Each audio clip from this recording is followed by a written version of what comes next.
নতুন এক আতঙ্ক।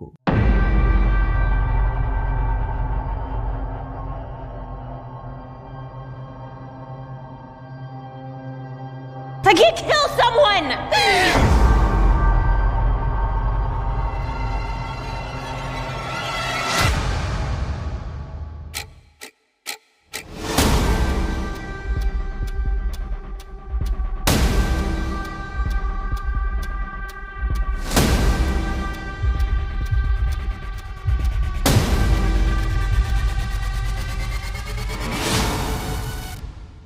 The human metapneumo virus HMPV। চায়নায় শুরু হলো আবারও নতুন ভাইরাসের প্রাদুর্ভাব, ঠিক যেন কোভিড-19-এর যমজ ভাই। 2001 সালে নেদারল্যান্ডসের র্যাপ পিসিআর রেইন আরবিট্রারিলি প্রাইমড পিসিআর কৌশল ব্যবহার করে হিউম্যান মেটাপলিউমো ভাইরাস আইডেন্টিফাই করা হয়।